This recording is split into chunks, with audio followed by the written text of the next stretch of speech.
So what now for the future of the event sector? How do you see it changing and needing to change to move with the times? Well, firstly, we have to be realistic. Wishful thinking doesn't cut it.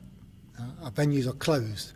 And to expect venues to run at 100% capacity or get there quickly within the next 2 years, I think is unrealistic.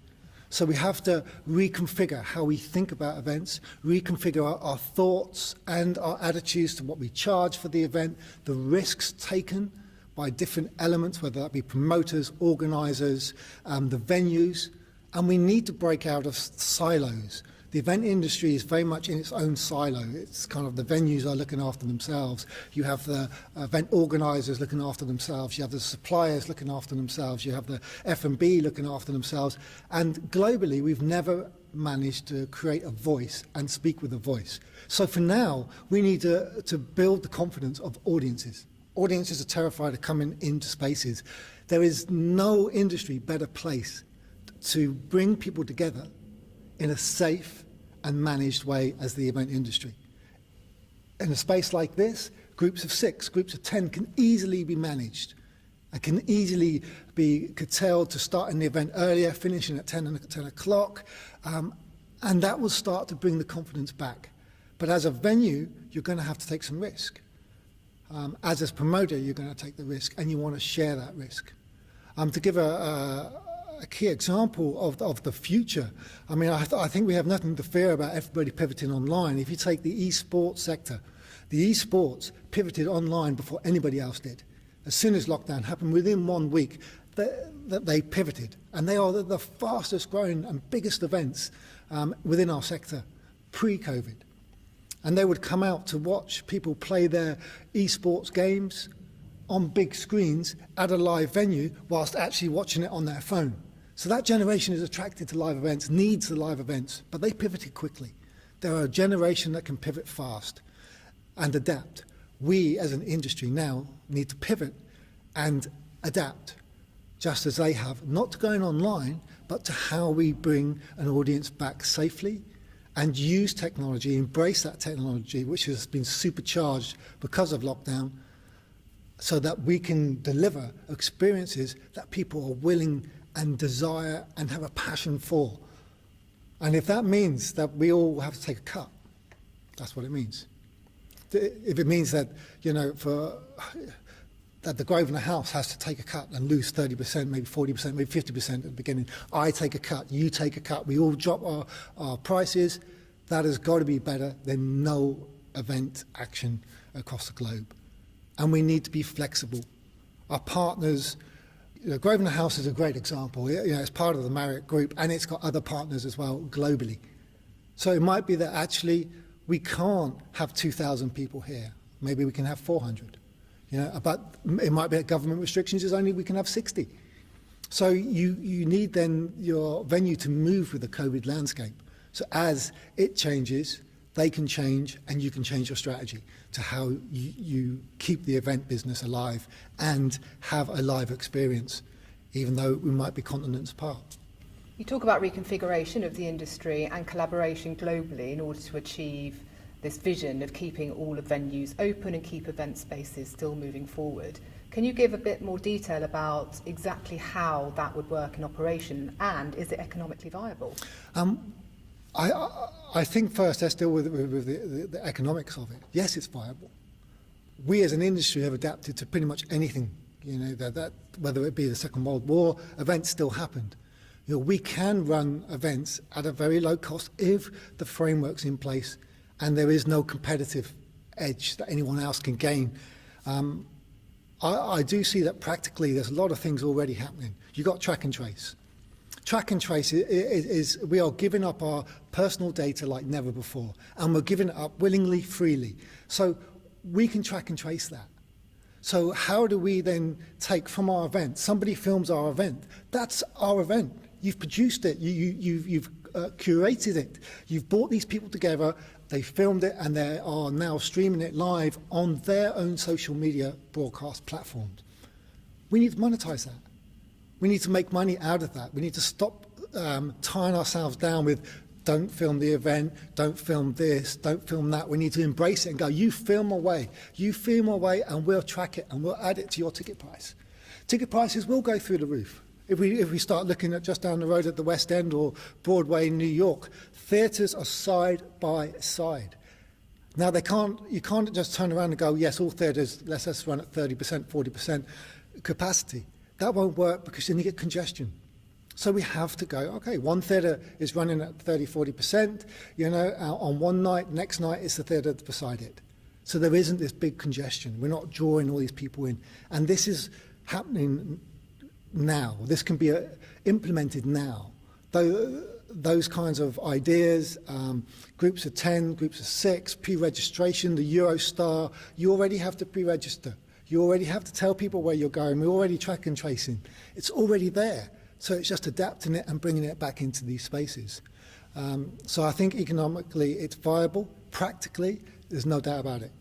In my view, we missed an opportunity in the summer to do it. So now in Europe and America, we're coming into our winter months in many states. We have to kind of like show them, prove that it's safe to come to these events. It's safe, and we will take care of that. And we've got the expertise in that. And maybe, just maybe, if the industry can talk as one voice and stop competing against each other on price, on technology, and we embrace that collaborative work, we will keep many venues open. We'll keep many people in some form of work. Even if they're only getting 50% of their wages, it's got to be better than none whatsoever. And it's possible. And it's possible through people like myself and everybody I'm talking to here at Tech 2020. It's possible if we take this technology and start to charge for it. If we keep giving it away freely, or we keep trying to stop people from filming a particular event and streaming it, then we're going to be the losers. People will move away from events. But if we actually allow them, we encourage them, and we benefit from the exposure, and we charge, because we can trace that content. And that, for me, is the future. I think there's been a lot of talk about how virtual events. Firstly, a virtual event is not an event. And these platforms, Zoom has been around for 10 years. Spot Me, I was using that back in 2007, 2008. All these platforms, most of us have used an event app. That's what it is. We've already used it. We've used it. We're used to it. It's a tool that we use in events. We've webcast events. We've broadcasted events.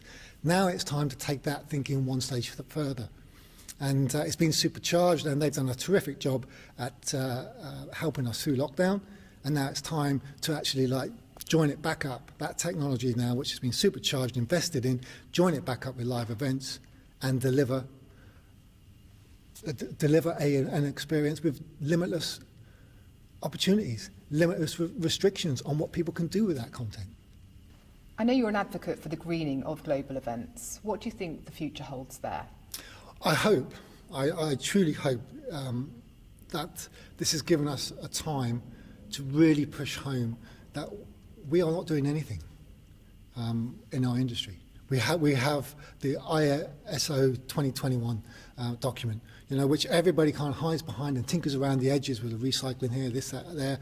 We need to get to the core of it. 60% of all aviation is business. Right now, aviation is on the floor, and I know that's painful for them, and I know it hurts. But we have to kind of take that as an opportunity. Until a green alternative of flying people around the world, maybe for events for a time, we do a hybrid. And maybe that hybrid sticks. We've been doing it for a long time, bringing people, speakers in who couldn't get to an event via a webcast or a Skype call or Zoom call. That's been happening for decades. And we've done the opposite as well. Now, if we can, as an industry, take the opportunity to go, yes, we need to run these events, yes, we want to run these events, and we want them to be big and successful, but can we tackle the biggest polluter within our industry, transportation? And if this means that we come out of lockdown and into a new landscape where we are actively looking at talking to our clients, talking to the promoters about touring bands and going, well, can you do it without flying? What's the minimum that you need? Can you do it without flying with a lot of weight? Do you really need 5 delegates? You know, can we not charge you for 5 and you send 1 and you do your bit for the planet? Offsetting is something that is embedded in our industry. We're offsetting this, we're offsetting that. It's not enough. We've gone past that point. And again, from opening up, I'm hoping that we'll come out of these individual silos that we've placed ourselves, we've boxed ourselves in, competing against each other, and we finally come to a point where there is one voice, one powerful voice, global voice, you know, that speaks for events and doesn't hide behind the Paris Agreement, doesn't hide behind anything set by anybody else. We know that transportation is our dirtiest secret. We know that. And we now have an opportunity to do something about it. And my hope is that we really grasp that. We also have a Generation Z, and I must admit, I do apologise. I hate labelling generations like this, but everybody knows that it's a generation who are so used to building relationships through technology. It's how they work, and they have no problem with it. And I think if we can embrace that flexibility and that adaptability and give them value for not even being at an event, you know, just by a secondary tier of interaction that they can sort of interact through whatever means they wish and take the content and stream it on their platforms. If we can start to work like that, again, you know, you bring the event size down, ticket prices stay high or stay the same, but there's a secondary level. There's a third level of just watching it. You know, I mean, right now we have this weekend, in the UK, Sky Sports is actually streaming first pay-to-view single football match.